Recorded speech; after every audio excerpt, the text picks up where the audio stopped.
And this is how we welcome you to Artistic Spot, a show about art, talent, and entrepreneurship, where you are also the artist. In Artistic Spot, we're actors of our movies, singers of our musicals, and writers of our books. My name is Jose Rodriguez Marmol, and I'm your host. And today we are recording episode 104 from Osceola Arts, and we have a very special guest. Sitting right next to me is Marilyn Cortes-Lovato, Director of Visual Arts at Osceola Arts. Marilyn, thank you so much for joining us. Thank you for having me. It's an honor to have you here. You have a background in arts that dates back in time for more than 35 years. Yes. Originally from Chicago, Illinois. And now you're here as the Director of Visual Arts in Osceola County in Central Florida. But I want you to tell your story about how you ended up here and your background as an artist. Well, thank you again. And yes, we all, our lives take so many different paths. And I always say there's a purpose and there's a reason for the experiences we have in our past that kind of fill us up and set us up for our future. And being in Osceola County, I'll tell you, I moved here in 2012 to Florida from Chicago. And had you told me a year before that I was going to be living in Florida, I can tell you, I don't think I would have said I was going to be in Florida. So, but I love it here. I love the people here and all the wonderful opportunities that this state has to offer, especially in the arts. Coming from Chicago, my parents originated from Mexico. I'm first generation. My father moved to Chicago in the 40s, and my mother, who is also from Mexico, came shortly after that. And so basically, I grew up in Chicago, and a working class family living in the inner city, taking buses to school, riding a bicycle to college, surviving. And basically, I have to say, it was a very good beginning for me. So my upbringing in Chicago, having that working class experience, gave me a chance to really get to know my city. In college, I studied graphic design before computers, so there was a lot of hands-on experience there, working on campus, as well as waiting on tables to pay the rent. I also had a wonderful opportunity to work for a nonprofit starting in 1987, so I go back a ways, working with at-risk youth in the inner city, after-school programs and summer programs, teaching everything from mural painting to paper mache, and speaking, in a bilingual setting, so Spanish and English, which really provided me an opportunity to really participate and give back to the community. That's always been a big part of my goal in life. I did have a sad story when I was a child where my mother passed away, and I was raised in a Catholic orphanage until I was about 12. And when my father remarried to another Mexican woman who became my stepmom, who taught me Spanish because she didn't speak English. So I was blessed to have that opportunity to reconnect with my family's culture, my native culture of Mexico, which became a passion for me. And by the time I was going to grad school, studying art at the Art Institute, from 1989 to 91, my focus was connecting with my Mexican identity, because I didn't have that. So there was a kind of internal connection through art and making art that was kind of therapeutic with that, making that connection to that part of my background that wasn't necessarily something I had grown up with as a child. And again, still working for the nonprofit, the Marilyn Foundation, which is still very committed to reaching out to the community in Chicago, even today. And with going to graduate school at the Art Institute, studying printmaking and photography, I had an internship at the Art Institute Princeton Drawings Room, which provided me an opportunity to see how the inner workings of a major institution and how they collect and catalog work, manage the work, install in the galleries, and I was just fascinated by it. And having this opportunity over a summer gave me a real insight to what else I could do besides making art. And I was just in love with it. So after my internship, I happened to be participate in a Day of the Dead exhibit, Dia de los Muertos exhibit at the National Museum of Mexican Art in Pilsen, and found out that they were looking for somebody to assist with managing the collection there, and registrario, which means to register incoming works for exhibits and outgoing with loans and insurance. So there was a lot of paperwork and a lot of important documentation that goes on when art comes in and leaves the museum and travels. So I was fortunate to get that job, and I worked there from 1991 till 99, I believe. And what a wonderful experience between installing exhibits. I even curated a show there, but also traveling with exhibits to Mexico, learning about transit. Artwork in transit is a science, learning how to create work. Documentation, customs. So on top of everything I was doing at the museum, which was really a wonderful opportunity to interact with the community, because Pilsen is a Mexican community, which originated, it's an old neighborhood. Pilsen actually was an old bohemian neighborhood. It wasn't affected by the Chicago fire, so it has always been a stopping point for a lot of immigrants in Chicago. And the Mexican community eventually moved there, and pretty much it's still a wonderful integrated community of young and old, and a mix now, not just Mexican, but it's a wonderful community. And the Mexican Museum has thrived and grown in so many ways there. And it's been it was a wonderful, wonderful place for me to learn and grow. Once I had my daughter, I left to raise my daughter, literally kind of disappeared dropped off the face of the earth to raise my child. And when she started school, I started teaching at her school. I started teaching art pre-K through 8th and Spanish, believe it or not, just intro to Spanish, which I had so much fun. If there was ever a job that I felt had so much purpose, was teaching children art. Just the love, and just see how they were so engaged in making art. I even taught Spanish through art. And I'll never forget, my principal would come up, Mrs. Lovato, what are you doing up here? I go, we're having fun, we're learning. So that, I have to say, I did that until 2011.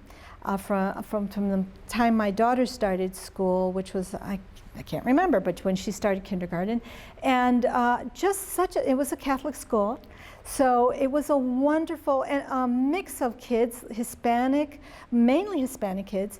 And I just felt so like I had come back home, because having been raised in a Catholic orphanage, it was just like my heart was just full because of just the interaction with the Catholic Church and the kids, and providing art. And the principal was very open to what I was teaching. I mean, it was international work. It wasn't just focused on just teaching kids basic art. I brought in the world to them. You know, we learned about art all over the world, and it gave me a sense, again, about giving back. It was always about giving back to the community. And we decided to move to Florida in 2012 just on a whim. We have family down here in St. Cloud, and we visited for Christmas, and on the drive back, my husband was like, why are we still in Chicago? We can live anywhere. He's an IT person. He goes, you can teach anywhere. And it took him the whole drive back to Chicago to convince me we needed to move to Florida. So that was really our beginning, and I had never lived anywhere else. So it was a big move for me. We had this huge old 3-flat 100-year-old three-flat that we had literally lived in for almost 19 years that I had to empty out. But it was a challenge. It took me 3 months to do that, and we moved here in the summer of 2012 to St. Cloud, and I started teaching in the school district as a substitute teacher with the goal of trying to find a school that was the right fit for me.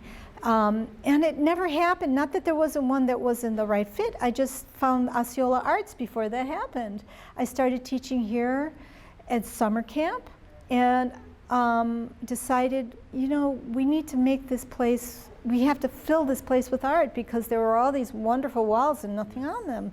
So I started basically volunteering to curate shows here and install exhibits, and the rest is history. Well, Marilyn, you have a very beautiful story. But if you were able to choose one story from all those stories that has been the biggest takeaway or the breakthrough in you as a person, as a professional, which one would that be and why? As a professional, I want to say working at the National Museum of Mexican Art, having that passion, that connection to mi gente, my people, and that need to fulfill something that was missing in my life as a Latina, as a Chicana, as a now Latinx, Hispanic. It was so important for me to find that origin, that moment of origin. Not having had my mother growing up was a void that I didn't realize was missing. You know, when you're a baby, you don't, you know, infants, yeah, I think out of the three of us, I have two siblings. I think I suffered the least because I was so young when that happened. My sister was 6 and my brother was 12. And the suffering from the transition from a home environment into an orphanage must have been very tragic and they probably suffered a lot, where I didn't.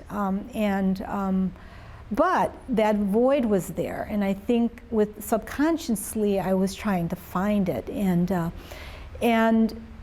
in the end, finding that through the arts, that connection to a passion that I had since a child, I think connecting to the Mexican Museum and having that experience with connecting with the Mexican community in Chicago gave me that toolbox I needed to move forward with knowing what I wanted to do as a career that I could be passionate about and fulfill, and again give to a community of artists who sometimes I think find it difficult to showcase because some Latino artists are specific in their cultural origins of creating art that may be relatable to their experience in the diaspora, yes, coming to the United States, or their experience from their past as growing up in their native countries.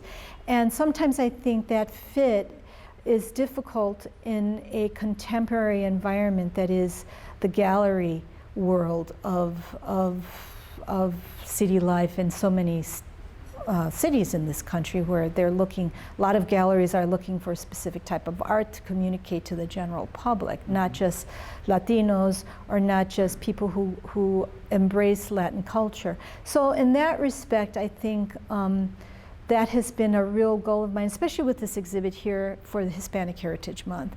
At Osceola Arts, we don't just exhibit Latinos, but it is a very popular timeline for us here at Osceola Arts, especially because Kissimmee is such a Hispanic community. And it has been my passion to continue showcasing Latinos here because of that too, because we are kind of just on the doorstep of so many Hispanos here in Osceola County and Central Florida. So now, Marilyn, besides the diaspora, which is the exhibit on display as well, Hispanic DNA here at Osceola Arts, you also oversee art in public spaces, where you bring art to libraries and also to the streets with murals, yes, mostly in downtown Kissimmee. Can you talk to us a little bit about that idea and how that has changed people's thinking about how art actually promotes culture? Well, you know, a lot of times people are so busy with life that coming to an art center isn't the priority on their weekends or on their dailies after school programming. And Art in Public Places provides a platform for artists to display outside of the center. It gives artists an opportunity to showcase their work in an environment that may not necessarily be just for art. The libraries, Art in Public Places in the Osceola County Libraries, provides opportunities to showcase work for people who are coming and going. And the libraries don't only just have books anymore, especially in this digital world. They provide other opportunities, digital media on site, opportunities for organizations to, and community groups to organize on site. They have meeting rooms, they obviously computers, they have opportunities, other types of workshops. So it's just not, the libraries aren't just a place where books are to be signed out anymore. There's so many other activities going on, and that also includes art and art making. Sometimes they have art workshops on site through their community groups.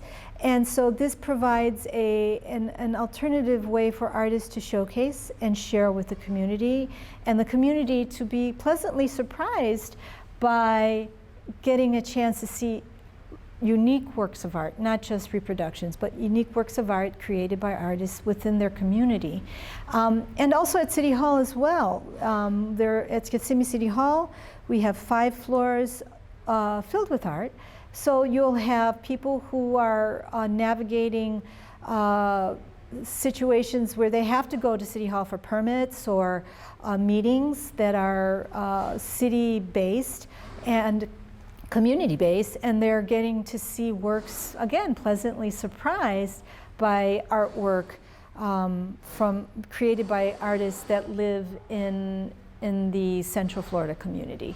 Now the Murals program, the Time for Art is Now Murals project began in 2018 with the opportunity, again, to bring arts to the people. I mean, we talk about Siqueiros and Diego Rivera, who were mural artists in Mexico and who brought art to the people. And even you think about art from Italy in the Sistine Chapel. You know, the goal was to motivate people to become impassionate about what was going on in their world. And I think Art in Public Places, the Time for Art is Now Murals project gives that opportunity to showcase talent in Central Florida, mural artists to paint on the city streets, to unify not only the business community rally the business community around art, the arts, but also and also it provides also an opportunity for the business community to also attract more customers by creating that wonderful art experience. We have gone through your beautiful story since your beginnings in art and then coming to Florida, Osceola Arts, the county, Kissimmee, and everything you have done for the artist community here for the past 8 years, 9 years. What's next for you? Do you have something on your bucket list that you have not marked that you would like to do for the community and for your own, of course, as a personal experience? Well, personally, you know, I think one thing that's left is to probably start making art again, because in a past life, I was an artist, a printmaker, a photographer. My work was rooted, it was very personal, and again, like so many people who are, especially first, second, and third generation people trying to connect with their cultures, my work was relevant to that, connecting to an origin. And it was really rooted in the maternal origin, and my work connected more to the maternal origin of nature. So it was a little out there. And sometimes I wonder, I wouldn't mind going back to that, but there's a lot of work involved in focusing on that personal art form. And you know, I'm always kind of putting that on the back burner, because I think it's important to continue moving forward with this organization and continue bringing that outreaching to the community. I haven't, we have talked about possibly doing something more mobile, where we have something, and again, this is out there more in the future vision of working with the arts within the community, whether it's transporting via a bus, where you have art, you're bringing the art into the community after school, and whether it's at a community center or within a community, so that possibly where there are more people who may not have that opportunity to come all the way to the center. We do reach out to the school district.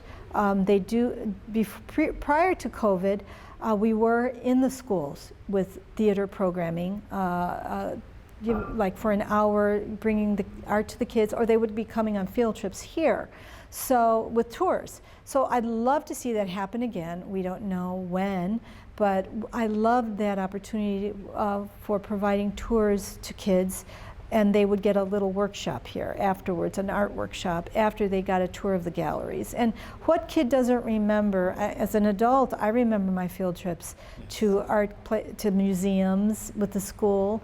And so I'd love to see that happen again. Or do this outreach on a bus or something, where an art bus type idea, where we would be bringing to at-risk youth or communities that may not have an opportunity to come all the way here. That would be something I would love to see happen. But also our murals project is growing, and we are expanding into other areas, not just the downtown Kissimmee.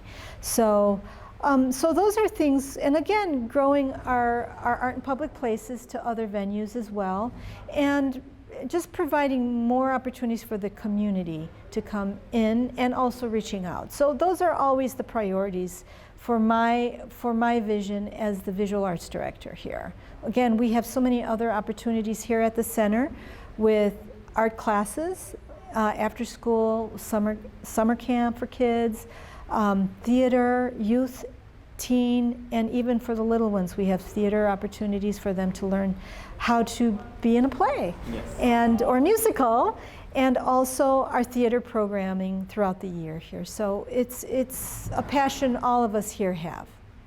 Now, Marilyn, where can that community reach out to you if they want to be involved in Osceola Arts, or if an artist wants to exhibit their artwork and put it on display, or a solo show? Where can they contact you? Okay, so you can go to our website at osceolaarts.org. My contact is there, or Marilyn@osceolaarts.org is my email.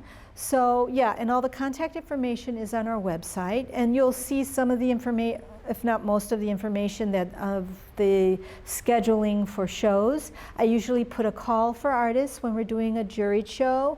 A proposal for a solo show should be emailed to me with images. Also, that's an opportunity if a solo show isn't, because usually we have schedules a year to 2 years in advance, because we don't charge for the galleries, so that's always a plus. And we don't take commission on work for sale. And what gallery does that, right? Sure. But again, that is my goal, is again to provide a platform for the artists to excel. Also, we don't charge fees for our calls, so everything is free for artists to participate here. We just ask for your talent.